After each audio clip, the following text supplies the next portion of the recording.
So let us continue now that we have seen some of the data sets with the first modeling attempt. So the first work I want to mention is by Harbath and Glass from 2015, and that work is using the Flickr 8K data that these same authors collected. And so there are some features of this work which make it a bit reminiscent of the early work by Roy and Pentland or Hewitt et al. From the early part of this century, namely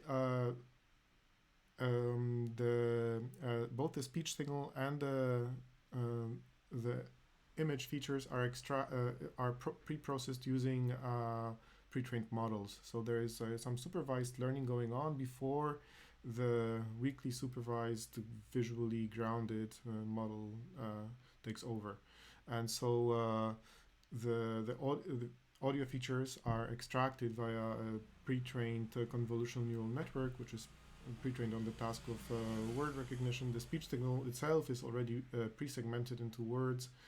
There is a model known as a region CNN, which extracts salient areas of images. And so all that happens prior to the actual visually grounded learning.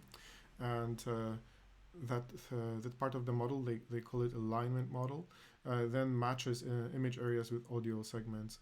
And so what is given to this model are so-called word embeddings and region embeddings. So by embeddings, I simply mean like feature vectors extracted by these pre-trained models, and they're further transformed by some learned transformations and projected into a common space. So the idea is that there is this common vector space which corresponds to whatever utterances and images have in common, some kind of visual semantics, and there is a particular loss function which is used to encourage the location of vectors corresponding to images and utterances or words actually to be close together if they are related in the data set, if they come, if the words come from the caption associated with this particular image. And so for evaluation, then they introduced this retrieval task where given a spoken caption, we can retrieve related images from the data set. And we can also do the opposite. So given an image, we can retrieve related captions. And so this is an evaluation which is basically using a task which is pretty close to what the loss function is trying to achieve. So making sure that the model knows how to match images with utterances. And so we will later see that we can go beyond that and also look at what the model is actually learning internally. And for this reason, I also want to mention this next paper by Lieke Herdeloos and myself. So Lieke was a master's student back then. She's now finishing her PhD at Tilburg University. And so what she did, she didn't work directly with the speech signal, but rather with a phonemic transcription of the COCO captions.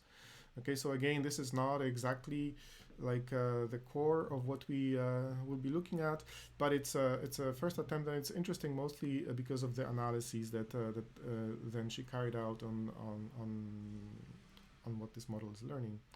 And again, the image features, the image embeddings were extracted by a pre-trained convolutional neural networks. That was a network that was pre-trained on an object classification dataset.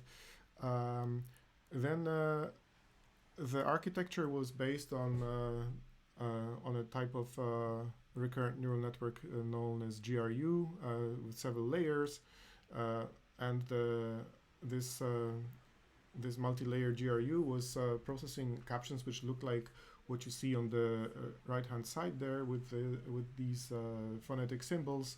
So there was a sequence of such symbols without any spaces to indicate words or anything.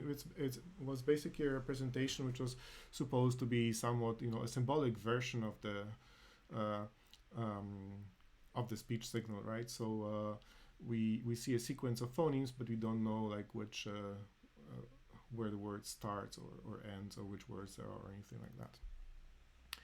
And so this model was trying to then project these caption embeddings directly to map them to image features using MSE laws.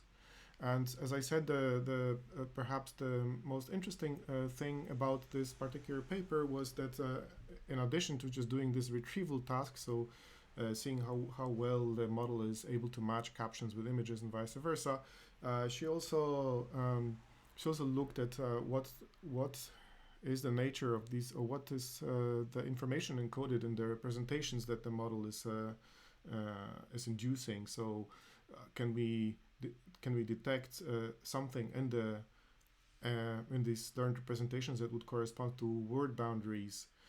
Can we ask the model to perform something like a word similarity judgment? So can we give it 2 words and pass it through the multi-layer GRU, and based on the something like a cosine similarity between the representations of 2 words, can you then correlate it with human similarity judgments? How close is that? And many more, or at least several more interesting analyses were in this paper.